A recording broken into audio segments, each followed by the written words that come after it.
Hey, what's up guys? Drew here with another episode of Knife Thursday. And what I'm going to do, and this was by, I had a couple people request this, so I'm going to do the EDC Gauntlet with the Benchmade Crooked River. And if you want the number on that, it's the 15080. This is in their Hunt series. Now this one does not have a stock edge. This has my polished edge that I did on the Wicked Edge. It's got a 17-degree primary bevel, and I put a 19-degree micro bevel on there just to keep it nice and strong. This is not brand new. This has some use on it, but enough with that. I want to make this video short but packed with action, so let's go on to the action. You guys know the routine with the Gauntlet, so I'm just going to go through and we're going to see how this does. This will be a good comparison of a polished edge versus a factory edge, and also let you see how the Benchmade Crooked River can perform at some EDC stuff. Alright guys, so let's get a baseline with our paper and see how this will cut paper. Now I'm pretty confident that this is just going to glide through, and you can see it's making some very fine shavings. So yes, this is quite sharp. This will easily shave, okay? So this is nice and sharp, and we will see how it does. First is our paracord, and you'll see that this will, through one piece at a time, it is just going to go through them like nothing, and through the four, again, I mean, just effortless. After that, I'm not even going to bother going to the paper after that. I'm going to go through the 2 ropes and then try the paper again. So let's do 10 cuts on this. 2, 3, 4, 5, 6, 7, 8, 9, 10. Actually, let's just finish this off. Okay, so there's 15 cuts through this sisal rope, and boy, with the blade shape on this, that's just absolutely went through it. There we go. So you can see it's still nice and sharp. Now this is S30V, so it's not going to hold its edge as well as the 20CV. But you can see it's still cutting through there pretty easily. Now let's move on to our zip ties. First, I'm just gonna push through 5 of them. And yeah, that's pretty easy. I mean, I'm using the belly, which is right where I cut all the sisal rope and everything else, and it's still just flying through them. Let's try to pick a couple of these upside down. There's 1, 2, 3. Boy, that's pretty easy. Let's try to slide it under. Oh yeah, like nothing. So this is going through these zip ties with very little effort. I know that this knife is in the Hunt series, but for EDC, I really like this thing. I really like this thing. It works very well for my EDC needs. Let's go on to the Willet bore. Okay, yes, obviously. Now with the blade shape, it's going to make a narrower hole than the sheep's foot did on the first knife we did there, which was the Griptilian 550-1. So there you go. Still works pretty good. Let's see how she does on the paper after this. And still, just let's go nice and slow. There you go. So quite easy, and like I said, the sharpening on this is not fresh. I haven't sharpened this blade in a while, so it does have some use on my edge here. Let's just cut through this duct tape in 3 spots like we did last time, and then peel it up. Get some gunk on this blade, and then see how it's gonna cut through our cardboard after this. Come on. See, this thing is so sharp, it's actually just slicing through here instead of poking it and peeling it up, which I guess is good, but for the purpose of what I'm trying to show you guys, it's not so good. Let's see. Yeah, see, look at that. It's just blowing right through this stuff. This knife is excellent, and I did take it hunting with me last season. and I didn't get a chance to you know, field dress any deer with it, but you know, I know that if I had the chance, this thing would perform like a champion, because I've done a lot of like meat cutting with it, you know, processing meat to be cooked and stuff like that. So there's all that. I'm not going to bother doing the paper test until after we do the cardboard here. So if you guys remember the last time, we're just going to go through this cardboard and try to cut through the cardboard and through the tape cleanly. And we'll just make some cuts here. And you can see that was a push cut, by the way. This thing is just stupid sharp. You know, for me, I don't think there's anything like a polished edge. I know some guys say that they prefer like a toothy edge. I don't. I've tried it both ways, and I just don't feel that the toothy edge cuts as well as a polished edge. You know, I don't know. I guess it's, I don't know. I think it can be objective. I think you can measure that these cut better, that they cut smoother. And you know, some people might say, oh well, a toothy edge is a little more aggressive for this or that.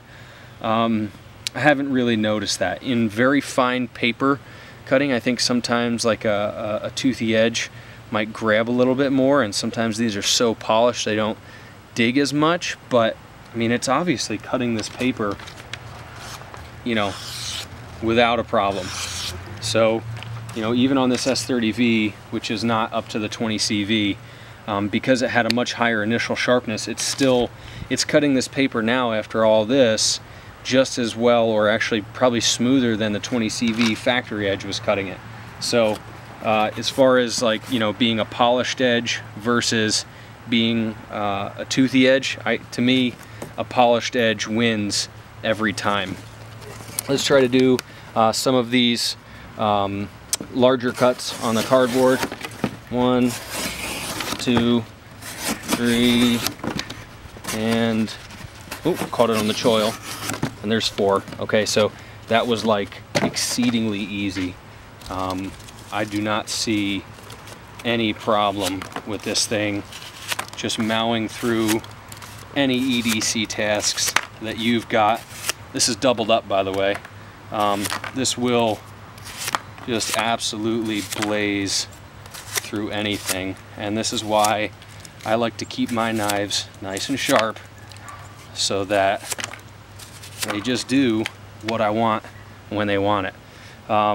So after all that, with duct tape and all that stuff, you can see this didn't grab as much, and I think that's part of the reason that it didn't get as much tape on there as the Griptilian did, is because this edge was just blowing through everything. Didn't have to work as hard to get through that. So after all the cardboard, after the zip ties and the sisal rope and paracord and all the other stuff, let's see. Oh, got a little catch there. Feel one little hang up. Let's see. Oh, it was smooth that time. If you guys listen carefully, there's like little tick, tick, tick. You can hear like a tick, and I think that's just from other use that I've had. There might be like a very small deformation, maybe a little tiny roll in that edge, and it's catching there, and those become more pronounced, you know. But I mean, look, this thing is still sharp enough to curl up this paper and make little curlicues. So for me, certainly nothing wrong with that performance.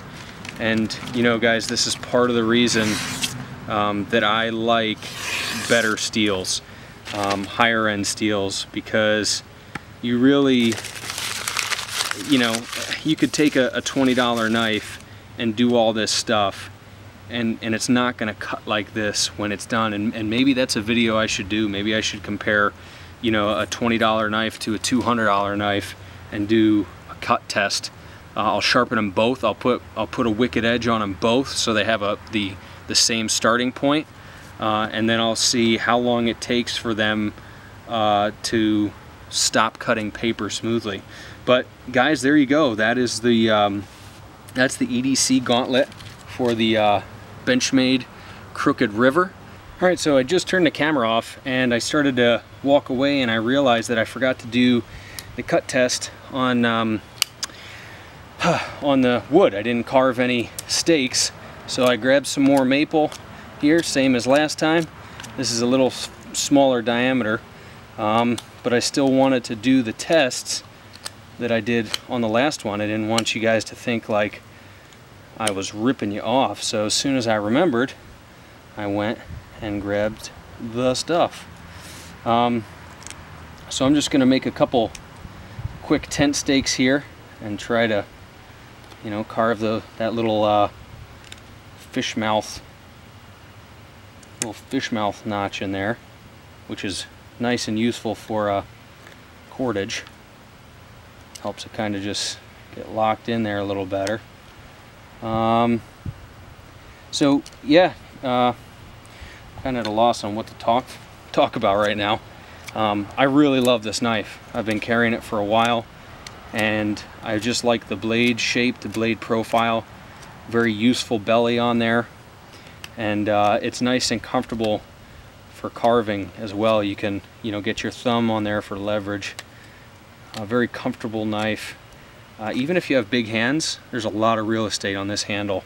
I wear a size XL gloves, and you know, this thing fits my hand very nicely, and it also carries very nicely. It's not like, you know, ginormous in the pocket. Doesn't really seem to take up any extra room where it's like, oh boy, you know, this thing is a pocket hog. Just works very nicely as an EDC blade. Like I said, it's a little big for some, but anyway, this video really isn't about that. It's how this knife performs. So there you go, a couple quick easy stakes, and I already threw the remaining paper that I had out, so let's just see if it'll shave another patch after all this stuff. And quite easily. So yeah guys, and I love this knife. I think it's a really sharp looking knife. Not only sharp as in, you know, how sharp it is, but this thing is just a beautiful blade. It's just a classic Bowie shape. I think it's great for hunting, great for EDC. Some people think it's a little big for EDC.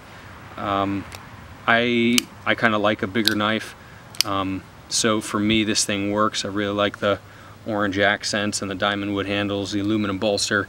It's a beautiful blade. So there you go guys, that's the gauntlet for the EDC gauntlet for the Benchmade Crooked River. And to the people who requested this, there you go. I hope this makes you happy, especially to Johnny Cola. He talked to me about this on Instagram and on YouTube. So Johnny, I mainly did this one for you, so I hope you like it. Guys, thanks for watching, and I'm glad that you joined me for another episode of Knife Thursday. If you did enjoy this video, don't forget to thumbs up, subscribe, and please share this. God bless you guys, and I will catch you next time.